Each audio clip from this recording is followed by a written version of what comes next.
لیکن میرا سوال صرف یہ ہے کہ کیا اس بات کی گارنٹی ہے کہ 8 فروری کو بھی الیکشن ہو جائیں گے؟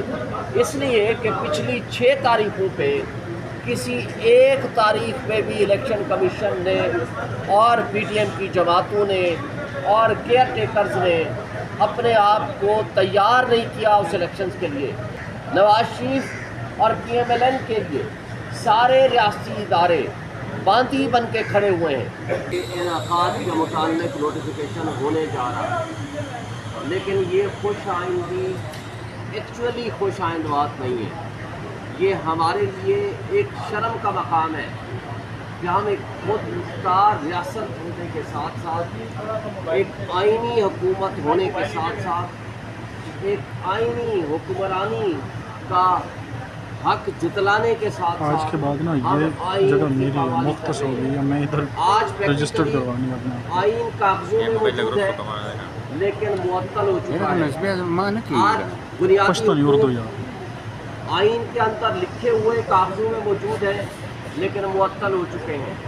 آج آپ کی جمہوریت بظاہر موجود ہے لیکن معطل ہو چکی ہے۔ آپ یہ دیکھیں کہ آج یہ پریسیڈنٹ اگر سیٹ ہو جاتا ہے کہ جناب جب چاہیں آپ الیکشن کرا لیں، یعنی وہ کیئر ٹیکر سیٹ اپ جو 2 سے 3 مہینے سے زیادہ نہیں کام کر سکتا، اس کے بعد ان کانسٹیٹیوشنل ہے۔ اگر یہ کانسٹیٹیوشنل ڈکلیئر ہو جاتے ہیں، یعنی 8 فروری کا مطلب ہے کہ 13 مہینے بعد پنجاب اور کے پی کی حکومت کے الیکشن ہوں گے صوبائی اسمبلیوں پہ۔ اسی طرح نیشنل اسمبلی کے جو الیکشنز ہیں یہ 6 مہینے کے اندر ہوں گے۔ اسی طرح 2 صوبے سندھ اور بلوچستان کے بھی 6 مہینے میں ہوں گے۔ تو مجھے یہ بتا دیں کہ آئندہ کے الیکشنز کے لیے کیسے ہم یہ تصور کر لیں کہ اگلا الیکشنز وہ 13 مہینے کی بجائے وہ 3 سال یا 13 سال پہ چلا جائے۔ اور بدقسمتی کی بات یہ ہے کہ آپ کے اپوزیشن لیڈر نے کہا تھا کہ اگر 10 سال بھی الیکشن نہیں ہوتے ہیں تو کوئی فرق نہیں پڑے گا۔ تو پھر مجھے بتا دیں اس میں اور ضیاء الحق کے ماشاء اللہ میں جس نے کہا تھا کہ 90 ڈیز میں الیکشن ہوں گے لیکن 11 سال کے لیے نہیں کرائے، اور اگر اس دوران بیچ میں کرائے تو وہ بھی غیر جماعتی لولے لگنے سے۔ لہٰذا آج آئین پریکٹیکلی معطل ہو چکا ہے۔ میں سمجھتا ہوں کہ ہمارے لیے یہ خوش آئند تو ایس سچ ہے کہ الیکشن کی تاریخ آ گئی ہے، لیکن ذرا سا ماضی قریب میں چلے جائیں۔ صدر پاکستان نے 9 اپریل کی ڈیٹ دی تھی، اس کے بعد سپریم کورٹ نے 1 مارچ کے فیصلے میں کہا تھا کہ with the consultation of president آپ تاریخ دیں۔ پھر الیکشن کمیشن نے پروپوز کی تھی تاریخ 30 اپریل، اور وہ صدر پاکستان نے نوٹیفائی کر دی تھی وہ کہ پنجاب کے لیے، اور اس کے نامینیشن فارمز بھی جمع ہو گئے تھے۔ لیکن پی ڈی ایم کی جماعتوں کی خواہش پہ اور غیر جانبدار رہنے کی بجائے جانبداری کا مظاہرہ کرتے ہوئے انہوں نے از خود پاور نہ ہوتے ہوئے 8 اکتوبر کی تاریخ دے دی تھی۔ پھر سپریم کورٹ میں دوبارہ یہ میٹر گیا، سپریم کورٹ نے 14 مئی کی ڈیٹ دی تھی لیکن اس پہ بھی الیکشن نہیں ہوا۔ پھر 8 اکتوبر کی ڈیٹ ہمارے کان پک گئے سن کے کہ جناب 8 اکتوبر کو الیکشن اکٹھے ہوگا، پھر نہیں ہوا 8 اکتوبر کو۔ پھر صدر پاکستان نے 6 نومبر کی تاریخ پروپوز کی تھی، اس میں بھی نہیں ہوا۔ الیکشن کمیشن نے پریزیڈنٹ آف پاکستان جو کہ آئینی سربراہ ہے آپ کی ریاست کے، اس کو کنسلٹیشن میں ملنے کی بجائے ایک خط کے ذریعے کہا کہ ہم آپ کو ملنا نہیں چاہتے اور آپ کے پاس کوئی پاور نہیں ہے۔ پھر آپ نے یہ بھی دیکھا کہ الیکشن کمیشن نے اسی دن امریکن ایمبیسیڈر سے تو ملنا پسند کیا لیکن آئینی سربراہ سے ملنا پسند نہیں کیا۔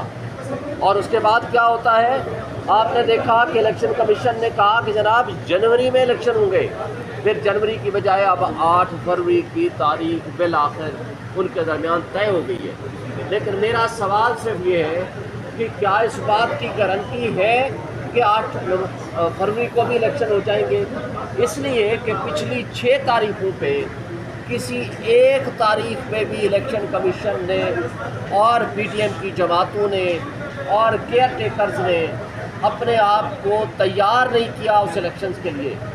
آج ایک لاڈلے سپر لاڈلے نواز شریف اور PMLN کے لیے سارے ریاستی ادارے باندھی بن کے کھڑے ہوئے ہیں۔ آپ نے دیکھا کہ ایک اشتہاری مجرم نواز شریف جب لندن میں بیٹھا 4 سال سے اس قانون کا مذاق اڑا رہا تھا، وہاں آپ کا ریاست کا ایک مجرم ہے اور ریاست کا ایک ملازم ڈاکٹر فیصل اس کو کس طرح پروٹوکول دے رہا تھا اور کس طرح اس کو بیانیہ یاد کرا رہا تھا۔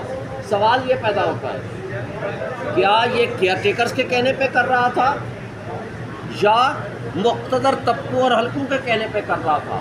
اور اگر ایسا نہیں تھا تو کیا آج تک اس کے خلاف کوئی ایکشن ہوا ہے؟ پھر جب وہ ایئرپورٹ پہ آتا ہے تو جس طرح اس کے ساتھ سلوک کیا جاتا ہے گیسٹ کا، اور جس انداز سے بایو میٹرک ویریفیکیشن کے لیے وہاں جایا جاتا ہے، ادارے جاتے ہیں، پھر جس طرح لاہور میں CCPO اس کو سلوٹ مار رہا ہے اور پروٹوکول دے رہا ہے، مجھے بتائیں اس کے مقابل پاکستان میں 100 مقامات پہ PTI نے درخواستیں دی کہ جناب ہمیں جلسہ کرنے کی اجازت دیں۔ لاہور ہائی کورٹ کے حکم پہ صرف ایک جگہ پہ اجازت ملی، وہ کانا لاہور میں، لیکن وہاں پہنچنے سے پہلے ہی ورکرز کو گرفتار کر لیا گیا۔ جب محسن نقوی سے پوچھا گیا کہ یہ کیوں کیا تو انہوں نے کہا جی ان کا کرمنل ریکارڈ ہے۔ تو بھائی مد مقابل آپ ایک کرمنل کو اتنا پروٹوکول دے رہے ہو، اور جو جن کا حق ہے کہ PTI اس وقت کی سب سے پولیٹیکل پارٹی ہے، اس میں کسی کو کوئی شک و شبہ نہیں ہے۔ اس وقت بھی عمران خان سب سے پاپولر لیڈر ہے پاکستان کا، وہ واحد لیڈر ہے جو فیڈریشن کی علامت ہے۔ آپ اگر اس کو زور زبردستی جبر اور بربریت سے آپ PTI کو کرش کرنے کی کوشش کریں گے تو اس کا نقصان فیڈریشن کو ہوگا، اس کا نقصان ریاست کو ہوگا، اس کا نقصان ریاستی اداروں کو ہوگا۔ آج آپ کی ریاست متحمل نہیں ہو سکتی کہ آپ اس طرح کے مس ایڈونچر کریں یا آپ اس طرح کے ایڈونچر کریں، اس لیے کہ 16 مہینے کی کارکردگی کے نتیجے میں آج آپ کے پورے پاکستان کے 16 مہینوں میں 12 لاکھ سے زائد پروفیشنل یہ ملک چھوڑ کر جا چکے ہیں، اور دبئی کی تاریخ میں اور پاکستانیوں نے سب سے زیادہ پچھلے 1 سال میں وہاں انویسٹمنٹ